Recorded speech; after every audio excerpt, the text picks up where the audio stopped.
അവളെ ഇവിടെ കണ്ടപ്പോ സത്യം പറഞ്ഞാ എനിക്ക് സന്തോഷാ തോന്നിയത്. പരിചയമുള്ള ഒരാളെങ്കിലും ഇവിടെ ഉണ്ടല്ലോ എന്ന്. പക്ഷേ നിങ്ങൾ പരിചയക്കാരാണോ? എന്റെ നാട്ടിൽ അവള് വന്നപ്പോ ഞങ്ങൾ പരിചയപ്പെട്ടിട്ടുണ്ട്. എന്നിട്ടാണോ അവൾ നിന്നോട് ഇങ്ങനെയൊക്കെ പെരുമാറിയത്? കാശിന്റെ അഹങ്കാരം, അല്ലാതെ എന്തു പറയാനാ? പാർവതി അവളെ പോലെ കാശുള്ളവളല്ലല്ലോ. നിന്നോട് പരിചയം കാണിക്കുന്നത് കുറച്ചിലാണെന്ന് അവൾക്ക് തോന്നിയിട്ടുണ്ടാവും. കാശും ചാടിയുണ്ടെങ്കിലേ അവൾക്ക് പിടിക്കും. അതുകൊണ്ട് അവൾക്ക് എന്നെ ഇഷ്ടമല്ല. ഞാൻ അവളെ മൈൻഡ് ചെയ്യാറില്ല. പക്ഷെ ഈ ഹോസ്റ്റലിലുള്ള മറ്റു പെൺകുട്ടികളെല്ലാം അവളുടെ ഫാനാ. ഫാനോ? ആ ഫാൻ, കറങ്ങുന്ന ഫാനല്ല. അത് വിട്. വിശക്കുന്നില്ലേ? ഞാൻ ഫുഡ് ഓർഡർ ചെയ്യട്ടെ? നിനക്ക് എന്താ വേണ്ടത്? എനിക്കൊന്നും വേണ്ട, വിശക്കുന്നില്ല. വെറുതെ കള്ളം പറയില്ലേ പാറു? കള്ളം പറഞ്ഞതല്ല, എനിക്ക് വിശക്കുന്നില്ല. വരുന്ന വഴിക്ക് ഞാൻ കഴിച്ചതാ. എന്നെ ഇവിടെ കൊണ്ടാക്കിയ ആള് ആഹാരം വാങ്ങി തന്നിരുന്നു.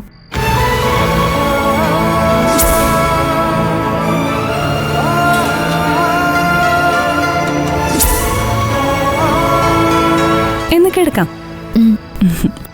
പാറു കട്ടിൽ കിടന്നോ, ഞാൻ ദേ ഇവിടെ കിടന്നോളാം. അയ്യോ, തറയിലോ? വേണ്ട മീര, ഇവിടെ കിടന്നോളൂ, ഞാൻ തറയിൽ കിടന്നോളാം. യാത്ര ചെയ്ത് ടയേർഡായിരിക്കുമല്ലേ? നീ സുഖമായിട്ട് ഇറങ്ങ്, ഞാൻ ഇവിടെ കിടന്നോളാം. പാറു എന്താ എന്നിങ്ങനെ നോക്കുന്ന? കഴിഞ്ഞതൊന്നും ആലോചിക്കണ്ട, അതൊക്കെ കഴിഞ്ഞു. കൃഷ്ണനെ പ്രാർത്ഥിച്ചു കിടക്ക്. പാർവതിക്ക് വേണ്ടി ഞാനും പ്രാർത്ഥിക്കാം. ഇനി മുതൽ എല്ലാം നല്ലതായിരിക്കും. ടൗണിലും നല്ല സ്നേഹമുള്ള ആൾക്കാരുണ്ടെന്ന് മീരയെ പരിചയപ്പെട്ടപ്പോൾ എനിക്ക് മനസ്സിലായി. മീരയുമായി ഒരുപാട് കാലത്തെ പരിചയമുള്ളതുപോലെ ഒരു തോന്നല്. എനിക്കും അങ്ങനെയാ തോന്നുന്നത്. നമ്മൾ തമ്മിൽ എന്തെങ്കിലും മുജ്ജന്മ ബന്ധം ഉണ്ടായിരിക്കും. കാലത്ത് ജോലിക്ക് പോണ്ടേ? കിടന്നോ.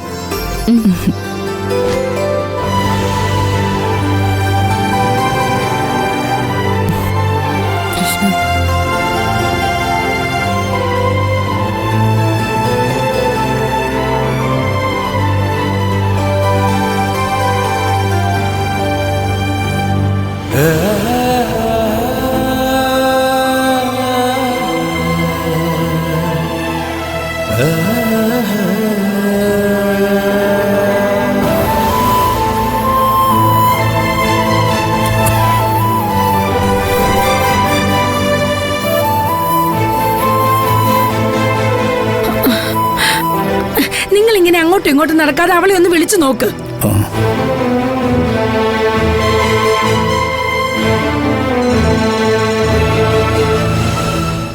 ഹലോ അച്ഛാ.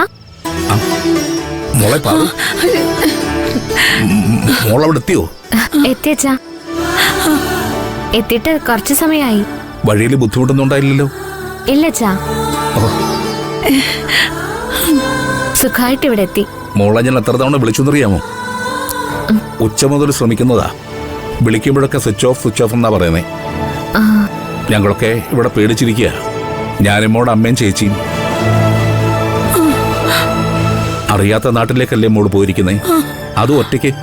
ചാർജ് തീർന്ന് ഓഫായി പോയതാ അച്ഛാ. അവിടെ എത്തിയിട്ട് മോള് പോലും കഴിച്ചോ?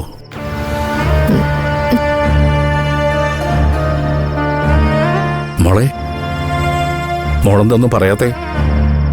മോളൊന്നും കഴിച്ചില്ലേ? കഴിച്ചു അച്ഛാ, വയറ് നിറയെ കഴിച്ചു. ആ ഫോൺ ഇങ്ങോട്ട് തന്നേ, എനിക്ക് എന്റെ മോളോടൊന്ന് സംസാരിക്കണം. മോളെ പാറു, മോക്കവിടെ താമസ സൗകര്യമൊക്കെ ശരിയായോ? ശരിയായമ്മേ. പെൺകുട്ടികള് മാത്രം താമസിക്കുന്ന ഒരു സ്ഥലാ. നല്ല സ്ഥലാ.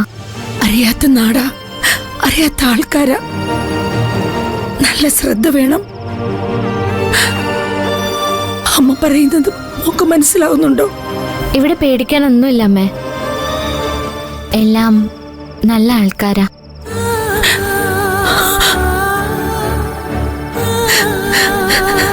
അമ്മേ,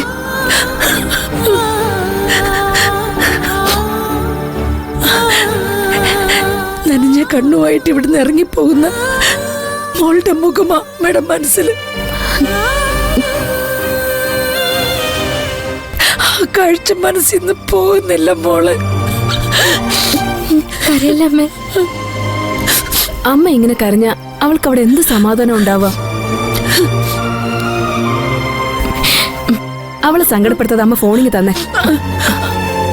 പാറു, ചേച്ചി, നീ പോയതോടെ ഈ വീട് ഉറങ്ങിപ്പോയി. ഒരു പണിയും ചെയ്യാൻ തോന്നുന്നില്ല. ഒന്നും ചെയ്ത ഒറ്റ ഇരിപ്പായിരുന്നു ഈ നേരം വരെ എല്ലാവരും. നിന്നെ ഫോണിൽ കിട്ടിയപ്പോഴാ എല്ലാവർക്കും ജീവൻ വെച്ചത്. വീട്ടിൽ നിന്ന് ഇറങ്ങുമ്പോ ഞാൻ കരയായിരുന്നു ചേച്ചി. അത് അച്ഛനറിഞ്ഞ ഇനി ഇങ്ങോട്ട് വരാൻ സമ്മതിക്കില്ലല്ലോ. മോളെ ഇങ്ങോട്ടും പോണ്ടെന്ന് പറഞ്ഞ് അച്ഛൻ പിടിച്ചു നിർത്തില്ലേ. അതുകൊണ്ട് അച്ഛനെയും നിങ്ങൾ ആരെയും കാണിക്കാതെ ഞാൻ ഉള്ളിൽ കരയായിരുന്നു ഇവിടെ എത്തുന്നത് വരെ. ഞാൻ കാരണമല്ലേ, അത് ഓർക്കുമ്പോഴാ. കരഞ്ഞാൽ അവർക്ക് സങ്കടമാണെന്ന് പറഞ്ഞിട്ട് നീ അറിയുവാണോ ഫോണിങ്ങോട്ട് തന്നെ? മോളെ, മോൾക്ക് എപ്പോഴാ ജോലിക്ക് പോകേണ്ടത്? നാളെ കാലത്ത്. നേരം കുറേ ആയില്ലേ? മോള് കിടന്നു. ജോലിക്ക് പോയി വന്നിട്ട് ദിവസം വിളിക്കണേ, മറന്നു പോകല്ലേ. എനിക്ക് മോളോട് കാര്യം പറയാനുണ്ട്. ഇങ്ങോട്ട് താ. മോളെ, അവിടെ മോക്കെന്തെങ്കിലും വിഷമവും ബുദ്ധിമുട്ടോ ഉണ്ടായാൽ പിന്നെ ഇവിടെ നിൽക്കണ്ട. അച്ഛനെ വിളിച്ചാൽ മതി. അച്ഛൻ ഓടിയെത്തും.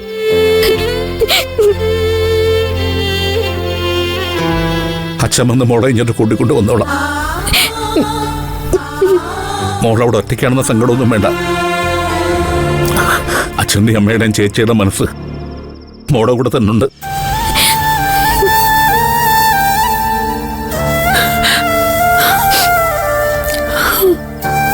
എന്നാ മോൾ കിടന്നു. ശരി അച്ഛൻ. ആ.